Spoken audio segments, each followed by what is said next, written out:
Kisah tentang kota Iram dan hubungan mereka dengan kaum Ad adalah ikatan yang tidak bisa dilepas. Iram adalah salah satu kota legendaris yang kemegahannya tidak bisa dibandingkan dengan bangunan apapun di bumi ini. Sampai-sampai Allah Subhanahu wa taala firmankan, Iram dzatil imad allati lam yukhlaq mithluha fil bilad. Dan Iram yang mempunyai tiang-tiang tinggi yang tidak pernah dibuat seperti itu di negeri manapun.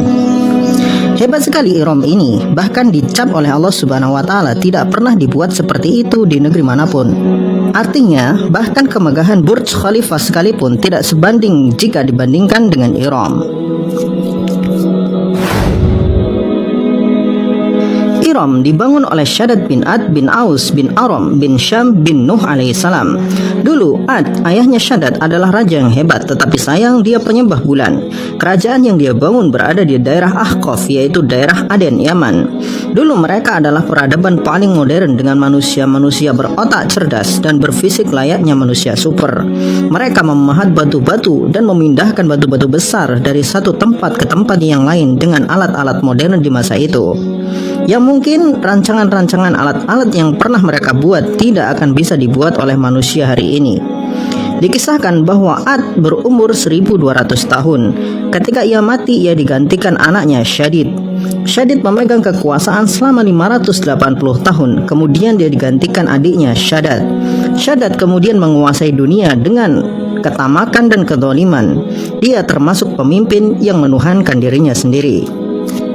Suatu hari, Shaddad mendengar kisah bahwa Tuhan mempunyai surga yang mengalir di bawahnya sungai-sungai. Bangunan-bangunan di dalam surga terbuat dari emas dan perak. Bebatuan surga adalah batu permata dan mutiara. Tanahnya wangi kasturi serta diisi dengan bidadari-bidadari cantik yang menawan hati. Segala fasilitas terbaik dan kenikmatan tertinggi ada di dalam surga. Maka timbullah sebuah niat di hati seorang Shaddad untuk membuat tiruan surga di bumi dengan spesifikasi seperti surga milik Tuhan di atas langit sana. Kemudian untuk mewujudkan keinginannya itu, ia kumpulkan menteri-menterinya yang berjumlah 1000 orang beserta para arsitek dan ahli bangunan terbaik untuk merancang surga impian Shaddad. Maka bergeraklah semua arsitek dan ahli bangunan mencari tanah yang tepat untuk membuat surga impian itu. Selama 10 tahun lamanya mereka mencari. Pada akhirnya mereka menemukan tempat yang tepat di daerah Aden, Yaman. Di sana ada sungai-sungai yang tidak terlalu besar juga tidak terlalu kecil, dan tanahnya sangat subur. Maka dimulailah proyek pembangunan surga dengan melibatkan para arsitek dan ahli bangunan dari penjuru dunia. Kala itu untuk memenuhi kebutuhan emas dan perak sebagai lapisan bangunan supaya benar-benar mirip dengan surga milik Tuhan di atas langit sana.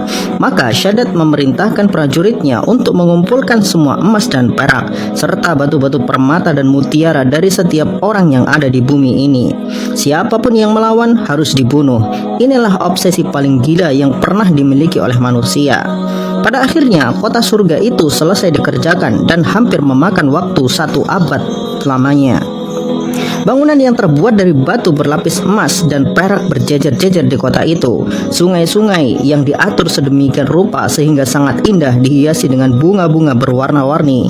Mutiara-mutiara dan batu-batu permata ditebarkan di dalam sungai sebagai kerikil dan pasirnya. Minyak kasturi dan minyak ambar disiramkan di setiap sudut-sudutnya. Benar-benar bangunan yang sangat menakjubkan yang belum pernah dibuat dimanapun di bumi ini. Maka hari peresmian pun telah tiba. Shaddad mengumpulkan orang-orang hebat kerajaannya serta manusia-manusia di luar kerajaannya untuk menyaksikan surga buatannya yang paling megah dan paling hebat di bumi. Sebagai pelengkap, Shaddad menyiapkan gadis-gadis muda dan masih perawan untuk dijadikan pelayan-pelayan di surga layaknya bidadari-bidadari surga. Gadis-gadis perawan itu didandani secantik mungkin dan berbaris rapi untuk acara peresmian sekaligus perayaan karena surga telah dibuat di bumi. bumi. Maka berjalanlah iringan-iringan itu menuju surga yang telah dibuat oleh Syaddad. Ketika iringan-iringan itu telah sampai di depan gerbang surga, Allah Subhanahu wa taala kirimkan malaikat untuk mengazab mereka. Ketika malaikat itu berteriak dengan satu teriakan, maka matilah semua orang di sana tanpa terkecuali.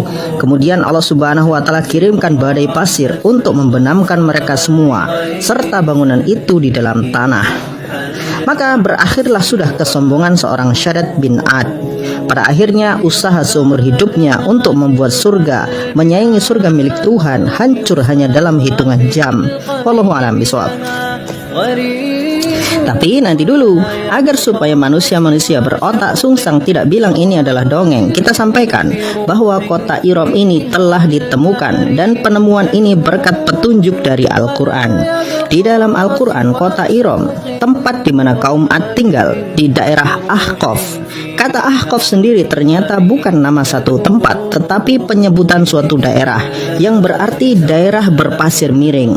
Dari petunjuk ini, para peneliti menemukan satu daerah di Aden, Yaman, dengan daerah berpasir miring. Setelah dilakukan penggalian, ditemukan kota Iram di bawah pasir itu, tertimbun selama ribuan tahun lamanya. Jadi, ya, mohon maaf, kalian para manusia berotak sungsang, kami sudah membuktikan bahwa Al-Quran itu benar. Fil qalbi masyaa'ir ukhfiha qad ashraqatis syamsu 'alayha 'an khutatin lam a'ba'u fiha satakunu bi ayyami farqa fa hayati qabla al halaqati tayhun bi